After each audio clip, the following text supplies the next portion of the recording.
I'm starting in Deuteronomy chapter 6, starting in verse 1. I know, it's the Old Testament, guys. We're going to go there. Here we go. A few verses. Starting in verse 1. It says this. Let me catch you up to speed. Basically, what has happened is that you have the people of Israel. These are people that God himself has said, I'm going to make these guys my own holy, set-apart nation. It's a word we've used tonight. It's kind of this idea of distinction, that these guys are going to be different than anybody else. They're going to act like nobody else, and I'm going to make them a nation for myself. And so what he does is he makes them a promise. He says, hey, these people, I am going to actually bring them into a place where they get to thrive as a nation, where they get to thrive as a community in which I am their God and I am their leader. And then somewhere along the way, they end up being fully imprisoned and enslaved by this nation called Egypt. And they're enslaved and oppressed and abused by this nation in that period of time for over 400 years. And so God ends up doing something about this. He ends up going in there, rescuing them, freeing them. He demolishes this Egyptian regime that had his people under oppression. And he sets them free. And then a part of this process, he says, hey, I'm going to take you into this land that I've been promising your ancestors. I just need to take you this way first. And so they end up in the wilderness. And while they're in the wilderness, which basically means no man's land, while they're there, God ends up doing this thing where he gives them a set of regulations, a way of life, basically a set of rules to say, hey, if you're going to be my people, this is the way I want you to live. This is the way that I want you to behave. This is the way that I want you to kind of just operate as a people.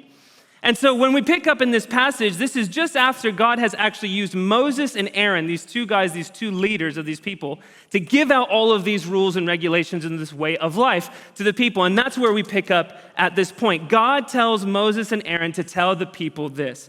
He says, these are the commands, decrees, and laws the Lord your God directed me to teach you to observe in the land that you are crossing the Jordan to possess, so that you, your children, and their children after them may fear the Lord your God as long as you live, by keeping all his decrees and commands that I give you, and so that you may enjoy long life. Hear, Israel, and be careful to obey, so that it may go well with you and that you may increase greatly in a land flowing with milk and honey, just as the Lord, the God of your ancestors, promised you. Hear, O Israel, the Lord our God, the Lord is one. Love the Lord your God with all your heart and with all your soul and with all your strength. These commandments that I give you today are to be on your heart. Impress them on your children. Talk about them when you sit at home and when you walk along the road, when you lie down and when you get up. Tie them as symbols on your hands and bind them on your foreheads. Write them on the doorframes of your houses and on your gates. When the Lord your God brings you into the land he swore to your fathers, to Abraham, to Isaac, to Jacob, to give you a land with large, flourishing cities you did not build, houses filled with all kinds of good things you did not provide, wells you did not dig, and vineyards and olive groves you did not plant. Then when you eat and are satisfied, be careful that you do not forget the Lord who brought you out of Egypt, out of the land of slavery. I want to talk to us around the topic, the heart wants what the heart wants. The heart wants what the heart wants. What do you want most this year? I recognize in a room like this, there's a lot of friends and people that I know very well, but there's a lot of you guys I actually haven't gotten to meet yet. So I kind of wanted to tell you a little bit about myself. I grew up in America, pero no soy, like I said earlier, just Americano, soy Latino-Americano. And so I was raised in a Latin Pentecostal home, okay? Which basically meant I slept in pews while my parents were at midnight vigils and yada, yada, yada. That whole experience, right? And I kind of grew up around that. My mom, she's from Guatemala, and my dad is from Costa Rica. So I'm Costa Guat. That's kind of how you put those two things together. And I kind of was raised in that particular environment. Now, my dad, he's a very funny guy. I think I have a picture, an older picture of my dad and I, but this is a few years ago, I think when he was in Australia. Oh, there's half of me. If I stand over here, though, and kind of go down, no, don't move the camera, don't move the camera. See? Basically. I used to have a really big beard. I can see it here, but it's a picture of my dad. Hopefully that resolves itself at some point. But it's a picture of my dad and I. Now, my dad, he is an incredibly big soccer fan, okay? Humongous soccer fan. So naturally growing up, my dad really wanted me to also enjoy soccer. I didn't really give him that. There we are. There's Guillermo Sancho.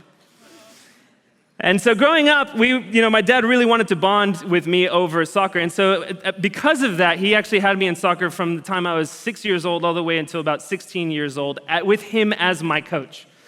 Okay, that was a long time. And look, to be honest, I was like, okay. Like, I wasn't bad. Like, I scored a goal or two, and I played goalie, so I don't know how that's possible, but I did it. I did it, and we don't ask questions. But we tried to bond over that. Now, I didn't really get to bond over that with him. It's something he really wanted. He really wanted to bond over soccer with me, but I didn't get that. He ended up finding that in my brother. But I wasn't too easy on that whole front either. I mean, growing up, I actually, at that same time, started really to get into the arts, like, and specifically theater. I was like a theater kid, and some of you are like, makes sense. But I was a theater kid kind of growing up. I really liked theater. I really liked acting and writing and all these sort of arts things. Now, my dad, he was never really like anti that. He loved the fact that I had something that I loved. He was never sort of negligible or anything. He came to all the things that we did, but it just wasn't something that we really bonded over. And it was kind of hard because really what a growing kind of teenage kid, for the most part, in most senses, like you kind of just want a good relationship with your pops, right? Like that's what you really want. And so you have my dad really wanting to kind of bond with me in one sense, and I wasn't really giving him that. And I really wanted to be able to bond with my dad, and he really didn't have that. And then there was one fateful Christmas. And it changed a lot in our household. See, my brother and I, we actually owned a Wii, all right? And I'm embarrassed to say I actually have it in my house right now still. But we owned a Wii, and we were a bit of lack of games. And I remember one year I ended up opening at Christmas this long, narrow box. And in it was the game Guitar Hero 3. Yeah. Through the fire and flames, baby. All the way. If you don't understand that, I'm sorry. Yeah, I'm just sorry. You need to get this game. It basically, for those of you who don't know, it's a game in which you are pretending to be a guitar player. You press a few buttons and it's supposed to mimic it, different levels of difficulty, yada, yada, yada. Now, this was a big deal for us because, one, I loved video games. My dad loved heavy metal, different story for a different time, and we both loved music. We loved music. And over the next year, we would spend hours playing this game together. Like hours. I remember we would try to beat each other out and try to top each other's scores and all this stuff, and neither of us knew how to play real instruments, but we really loved this game, and we would spend hours and hours playing it. And I know it might seem silly, but it really changed. It really changed a lot. Fast forward, I end up giving my life to Christ, and one of the first positions that I get to serve in church life is as a bass player. And the only reason was because one day my dad said, "Why don't you actually try to learn a song on a real guitar?" And so he bought me my first ever $80 bass. And he put it in my hands, and he started giving me challenges, say, "Hey, learn this song, learn that song, learn this, learn that." And I would try, and I would learn, and that ended up progressing my journey in church life and getting involved, and it opened up so many ways of getting to know people and grow in Christ, and it all came back to Guitar Hero. And I just find it funny because what he really wanted was to be able to bond with me over this idea of soccer, of sport, and I didn't really give him that. And what I really wanted was him to bond over, sort of arts and things like that, and he wasn't giving me that. But it's funny how the only way we got the most out of our relationship was to discover what we really wanted most, which was just to have a good relationship. There's what we wanted, but then there was what we really wanted most. And our relationship only got better when we discovered what we really wanted most. So, what do you want most this year? What do you want most this year? Okay, now before I get back to this whole Deuteronomy passage, there's a couple of things that I really want to talk about, and we're going to come back to this idea of what Deuteronomy is encouraging us to do. But I want to talk about this idea about what you want, about the things you want in life, those sort of desires. There's a word that Scripture uses for this idea of the things you want in life. Like that stuff that your heart burns for, that stuff that you get really excited about, that stuff that wells up within you, like I would really love it if one day this, or whatever that might be, how you define that stuff for you. There's a word that the Bible uses for that, and that word is desire. Is desire. The things that you desire. Another word used in kind of its biblical definition is this idea of appetite. It's the stuff you crave for. It's the stuff that you actually want, that you yearn for. So when I ask that question, what do you want most this year? It's a question about your desires. It's a question about what you want, the things that you crave for this year, the things that you are hoping for. And I think that before we can fully understand what this Deuteronomy passage is trying to encourage us to do, is that we first kind of explore this idea of the things you want. And here's the first thing that I think is really important to really understand about the things you want in life is this. Number one, you and I, we're designed to want things. We are. Some of you came in this room and you've been thinking about your year. You've been thinking about the things that you want to see happen this year, and you're wondering, am I allowed to want this? Like, am I allowed to dream? Am I allowed to think about things in a big way? Am I allowed to put God really at his word to do something far beyond what I could ask, think, or imagine? And I just want to start off by saying, yes, you can. You were actually designed to want things. Young people, listen to me. You want something, you got something in your heart that's stirring, that you kind of yearn for, that you want to see happen in your life. You were designed like that. God has put that fire in you for a reason, and you and I have experiences where we actually want things, and that was put there on purpose. You and I were designed to want things. I mean, some of you want a really healthy family this year. Some of you want a really great time at school. Some of you, young people and youth, you want a good time at camp, don't you? You want a great time at camp. You want these things, and all these things are good, wholesome, and in most cases, godly. And you laugh because you know there's a tension. Because you and I, we are designed to want things, aren't we? We're designed like this. We're designed to dream. We're designed to want things. Psalm 21 says this, you have granted him, speaking of God, his heart's desires, and have not withheld the request of his lips. This is good news, people. You and I, we are actually designed to want things for your kids, for our church, for our family, for your school, for your friends. You got something in you firing up. You were made like that. But we laugh as well because we know there's sometimes a tension. Because here's the other thing that I know, and we all need to know about our desires, the things that we want, is that as followers of Jesus, we do believe in this problem called sin. And so what ends up happening is that sin makes you want things that you shouldn't and keeps you from things that you should. That you and I are designed to want things. That's not the problem. The idea of wanting things, wanting good things, is a God thing. But because we live in a broken reality, there are times where sin will actually make me want things that I shouldn't want and keep me from things that I should. I mean, think about it this way.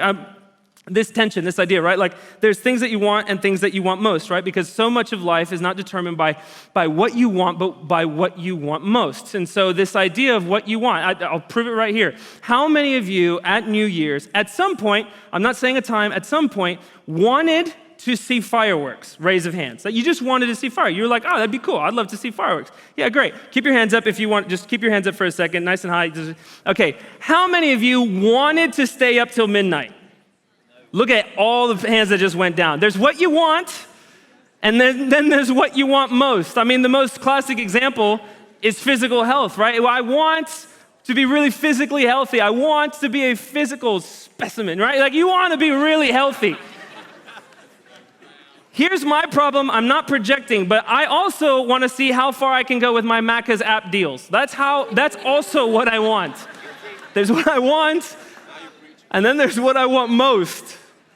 And this is what, okay, look, this is like vulnerability, like I'm in the safe space, right, with you guys? Okay, here's the deal. I'm recently married, okay, to my beautiful wife, Keely. I have not decided which part, whether it's something I want or something I want most, I have not decided which goes where, but here's the tension. I'm allergic to cats. Okay. Keely loves cats. So I'm caught in the tension between a cat-free marriage and an incredibly happy wife. What do I want? And what do I want the most? I've got a lot of peanut gallery telling me which way to go, but most of them say dog, just throwing it out there.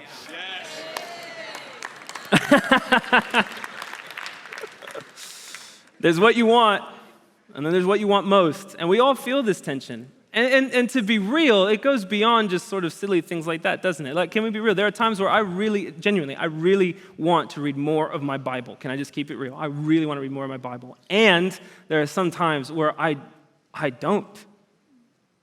There's what I want, but then there's what I want most, which sometimes is just to not do anything. Like, if we're really honest, like the idea of church, I get the privilege of being able to look after our church online, right? And so I know that there are so many valid, real reasons as to why we need to reach the world with the gospel using technology. I'm a full believer in it, 100%. And I've had a few conversations with a few friends in which the conversation is a tension between, do I go to church or do I really need to change out of my PJs? It's what I want. And there's what I want the most. And I'm not trying to cast judgment. I'm just trying to point to the fact that you and I always deal with this tension between what we want and what we want the most. And in our spiritual life, it'll come down to the difference between what you want and what you want the most. So what do you want the most this year? That's the big question. And here's why this is important. This is a big tension. Why are we even talking about this? What does it have to do with Deuteronomy? This is my big point, is that at the end of the day, my desires drive my direction in life. Like, what I want fuels me and thrusts me into direction of what I want the most. Like my behaviors, my actions, the time I spend thinking, the time I spend on my phone, the way I talk to people, the way that I articulate things, the way that I treat others, all of that stuff is thrusted into the direction of what I want the most. And the tension that I keep coming back to, I mean, we're in this idea of talking about spiritual disciplines the next 2 months, and we're talking about who are we becoming? And this big tension that I keep coming back to is that let me summarize it like this. You are actually designed to want things. You are designed to want good things, godly things. But the fact that we live in a broken reality is the fact that sin sometimes makes us want things we shouldn't and keeps us from things that we should. And the reason why this is a really important thing to talk about is because ultimately my desires will drive my direction in life. And so I started asking myself, if my desires all sum up to disengaging me, bringing me away, taking me back, taking a step backward, or disassociating myself slowly even from the things that God wants me to do, then eventually I'll end up in a place I didn't think I wanted.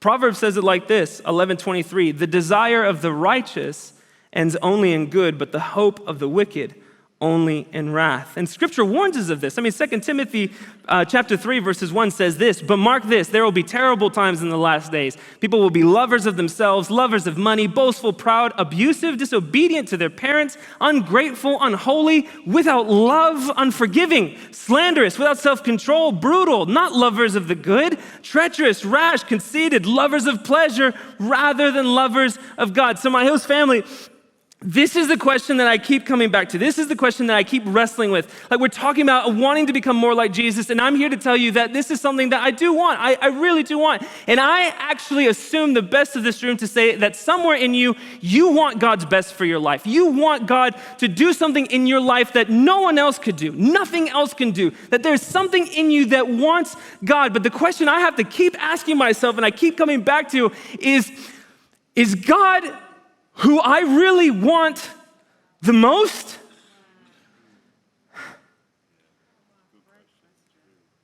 Like, is he the one that I want the most?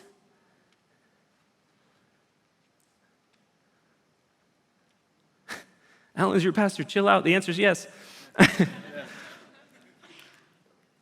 But let's be real. There are some times in life, even if it's just a moment, where the answer can feel like no. There was several years ago that I was in a counseling room and I was told that I met the criteria for social anxiety disorder.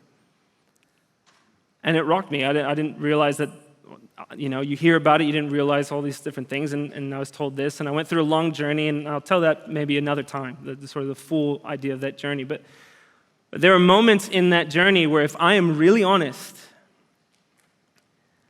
I wanted relief more than I wanted God.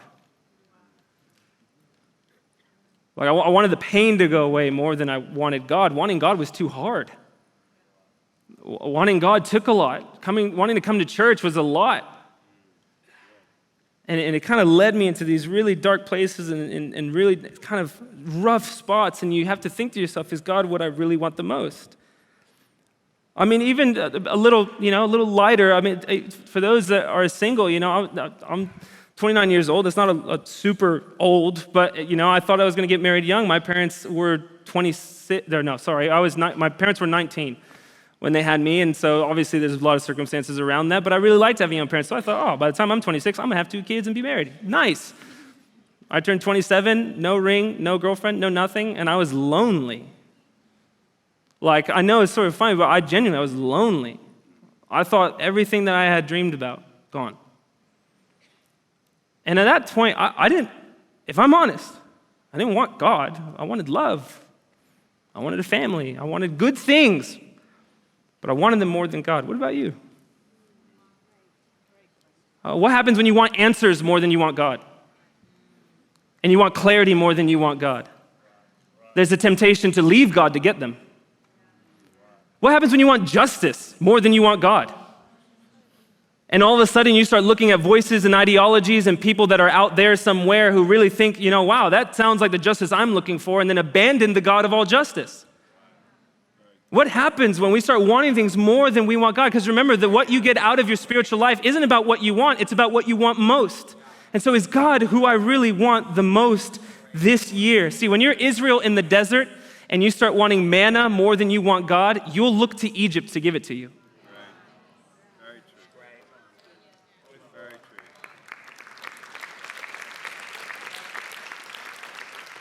true. Is God who I really want the most this year?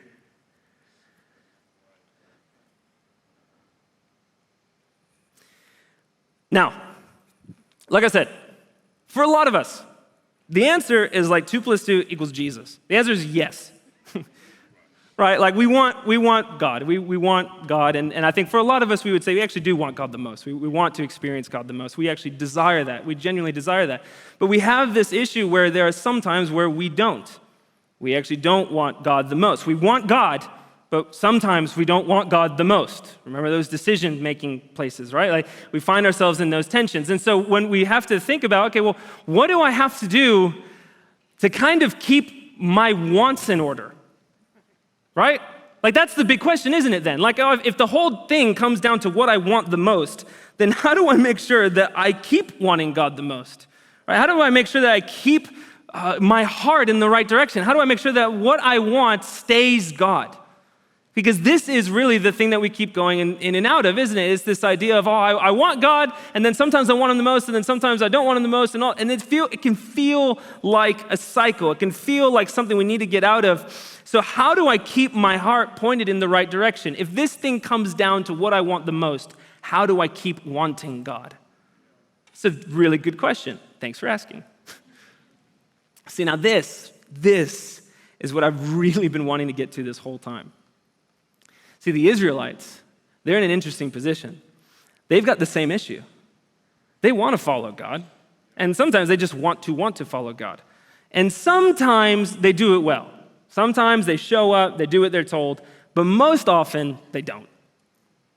They mess up, they disobey, they find other gods, they find other idols, and they start worshiping other things. They disobey, and they're stuck in the cycle. And God does this incredibly interesting thing that we talked about at the beginning, where He actually gives them a law. He gives them a rule of life. He says, hey, this is how I want you to act. This is how I want you to be able to sort of operate as a society and all these things. Now, the most common sort of conception about the law is that it really is just a list of rules in which, hey, this is what you do, this is what you don't do, this is, it's kind of the lines for how society should, all this stuff. But then God does this really, really fascinating thing in the middle of the law. Like, go read it. It's in there, I promise. he gives them rhythms of festivals, like fiestas, like parties, like in the middle of the law. Like he all of a sudden just goes, and hey, by the way, this is how I want you to party. Like this is how I want you to celebrate. This is how I want you to actually have a nice meal and dinner, and this is how I want you to have fun, and this is how I want you to sort of make music and do all these. Like I want you to celebrate, and it's not just sort of arbitrary. God's making a point. He's saying, hey, part of this being, knowing me and wanting me is that you remember me. Is that you remember what I've done for you, that you celebrate that you take time not to ask me for things or to make up for things or to try to come with me with all your, not like all those things are good, but really, I want you to just remember me. I want you to have fun. I want you to eat at my table. I want you to enjoy. I want you to actually enjoy me. And God gives them the rhythms of festivals. And here's the pinnacle of what I find fascinating.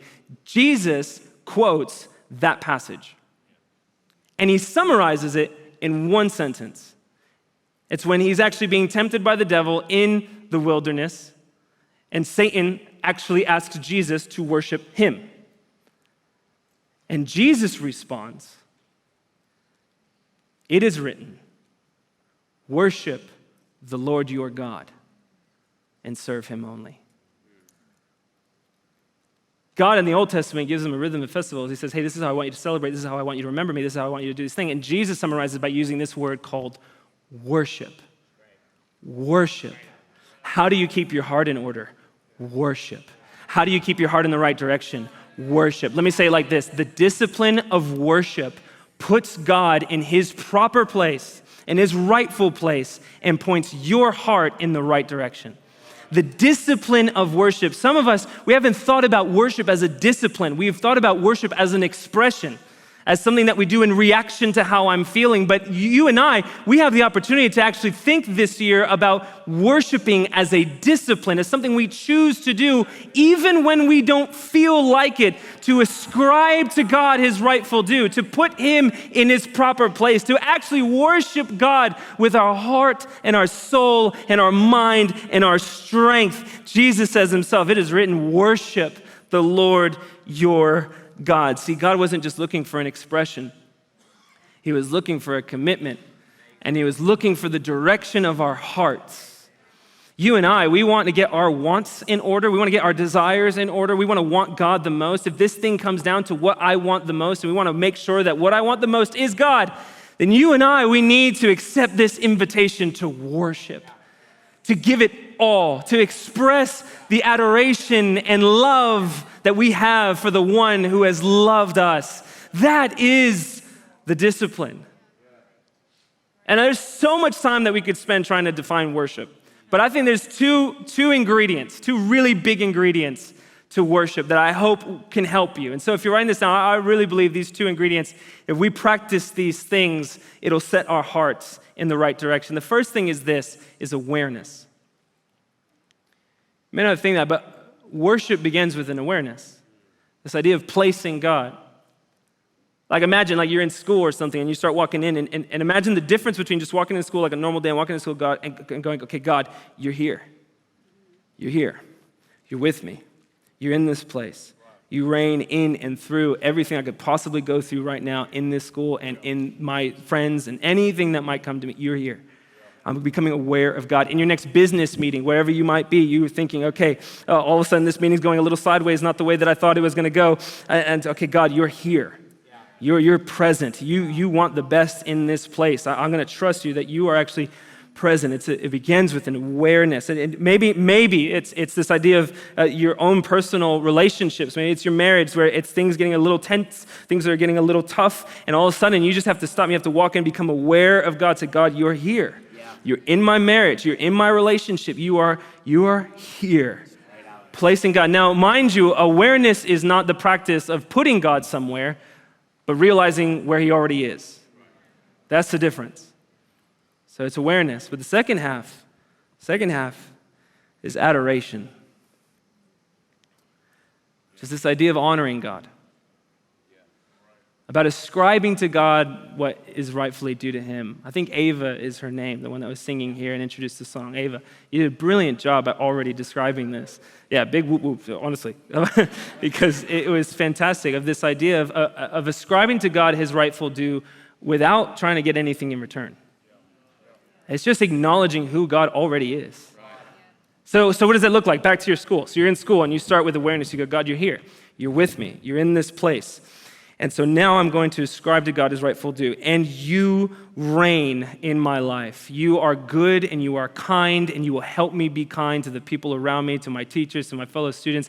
God, you are involved. You have not left me alone. You are fully present in where I might be. In that business meeting that goes a little sideways, you start with awareness. You go, God, you're in this meeting and I am not the head. No, don't say that. But I am the head and not the tail. You are my provider. You are my sustenance. You are the provider for my business, for my personal life. You start ascribing to God what is rightfully him. He does not abandon me. In your marriage or your relationships or your relationship with your kids, you start to become aware. You start with worship and you start to become aware. You say, God, you're here. You're in my relationships. You are here with my kids. I know it doesn't look like that, but God, you are faithful to restore. You are the restorer. You are the reconciler. You are the one who goes before me and not behind me. This is the discipline of worship. You want God the most this year? So do I. There's going to be moments where we're going to want other things more than God. And when that moment comes, we've got to worship. We've got to become aware of who God is. We've got to give him adoration, because when we do, we start to realign our hearts. I'll say it this way. Worship is an invitation to reorient our hearts toward God. Worship is an invitation to reorient my heart toward God. The team can come and join me. If what you want most this year is whatever God has for you, then make worship not just an expression, although there's nothing wrong with that. Make worship a discipline, something that you choose to do.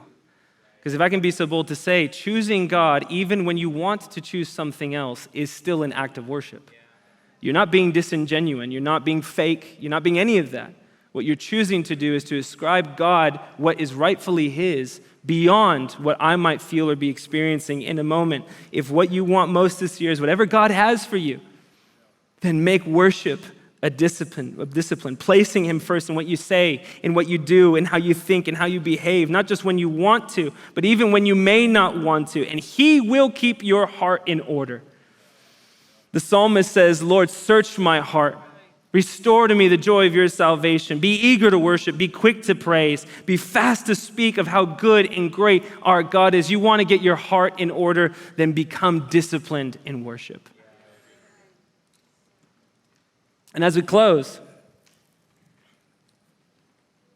I slowly was realizing that a lot of this message is an encouragement for us to really give something to God. And he's worth it, and I'm not taking back any of that. But the only way that this really makes sense is if you and I take the moment to remember what God has done for us.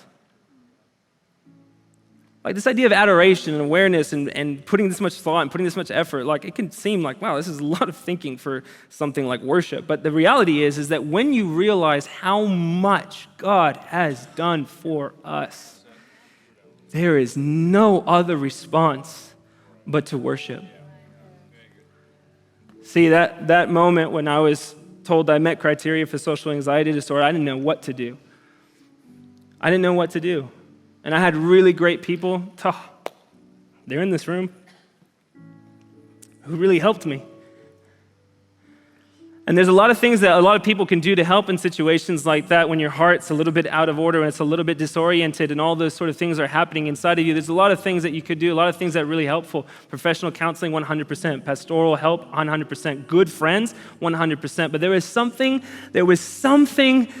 that changed everything for me. And I got to be honest, I'm not a medical professional or anything like that. I am just a Christian who experienced these things and realized something for myself that I think is also true for people who may be experiencing the same thing. And that's this, is I was missing this sense of confession. Because the whole idea of your thoughts going wild is that you don't know what thoughts are good thoughts. Like if I don't mean to sound crass, but the whole point of that situation was the fact that my brain wasn't working right. So how do I trust my brain to give me the thoughts that are going to help me? So I needed something else other than what was going on in my head to really help me understand what was going on with God. So I immediately turned to the Word of God. And can I be fully vulnerable with you for a second? You know the thing that I kept telling myself, I had to tell myself over and over again, for literally a year, every morning I would wake up and tell myself, God is better than I think He is. God is better than I think He is. God is better than I think He is. On my best days, God is better than I think He is. On my worst days, God is better than I think He is. God is better than I think He is. He is the one that gives me the power to renew my mind through the power to transform my life through the renewing of my mind. He gives me that power. He gives me the power to demolish strongholds and demolish arguments that do not submit themselves to Christ Jesus. He gives me that power. And I had to rehearse and rehearse and rehearse. And some of you might, isn't that brainwashing? I mean, like, isn't that any form of change as you kind of just repeat? And I had to worship God in that way and put Him in His proper place. And can I tell you, it didn't happen in 2 months. It didn't happen in like 6 months. It happened over a course of time. And there are still moments where it's hard. But let me tell you something. When I put God in His rightful place and I point my heart in the direction of His love and His kindness and His hope and His goodness, then all of a sudden what I want the most is God. That's who I want the most.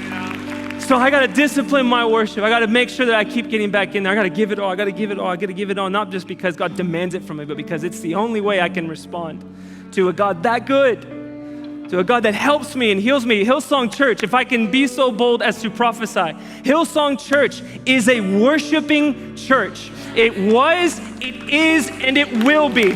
It will always have the core sort of belief in which we give God our adoration no matter what might be going on, no matter what might be happening in the world, no matter what might be going on in my heart. We are a church in which when we gather together, we point our hearts in the direction of God. We point our hearts in the direction of goodness. We point our hearts in the direction of the bigness of God. And this is who we'll always be. So, I didn't want to end the service with just sort of an explanation. I wanted to end it with a bit of an invitation. I don't have a really clever close or anything like that, but I've asked the team to prepare a few songs. And basically, I just want to invite you, and I want to encourage you. You may have been a worshiper at the core, but there's more. There's more of God. There's more of what He wants for you. Young people, this week at camp, there's going to be a lot of things you want. If you go into it wanting God the most, I promise you God will show up. God will show up for you. God will blow your mind. He will go above and beyond what you could ask, think, or imagine. So I want to end with an invitation. I'm going to ask if all of us could stand.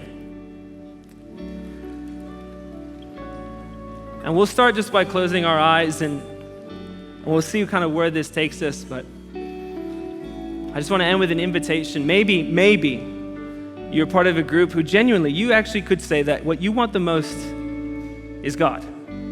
And I want to encourage you, fantastic, keep showing up, keep worshiping. Please set an example, set the bar, set the ability. When I see people worship and I know what's going on in their life, it is an inspiration to me because I know what it costs them. So keep worshiping. But maybe you find yourself in the room and you, if you were honest with yourself, you said last year and going into this year, there just might be a few things I want more than I want God. And we wanted to just extend the invitation to worship, to put God in His proper place, to leave the thing that you want more than God behind. It could be answers, it could be clarity, it could be love, it could be a relationship, it could be money, it could be security, whatever it might be, whatever that thing might be that you want more than God, this is an invitation to leave it behind you. The altar's open if you need to come to the front, if you need to pray, if you need to kneel, if you need to sit, whatever it might be, the team's going to start worshiping. And I would invite you, wherever you may be. So could we bow our heads, close our eyes, and maybe even extend your hands, whether it be out or up, whatever you might want to do, but extend your hands as an act of saying, God, I'm giving whatever I had over to you. Young people, before camp, this is a great time to just clean the slate. Say, God, all right, whatever you want this week, I want. So Lord, I pray in this place, I believe, Holy Spirit, that you are here. I thank you that you are present. And I thank you that you are the one who changes us, Lord, that you invite us into these disciplines and into these practices, but ultimately it's in recognizing you and encountering you that ultimately changes us. So Lord, right now in this room, would you change people? I believe in this room right now, there are people who have lacked joy last year. You're starting to get your joy back. There are people in this room who you haven't laughed in a while. You're gonna laugh again. There are people in this room that it felt like there's a tight you feel a tight in your chest because it just feels like you haven't been able to breathe this year. You're gonna breathe again. Jesus, thank you that you're faithful, that you're good, that you're kind, and that you encounter us as we encounter you. In Jesus' name.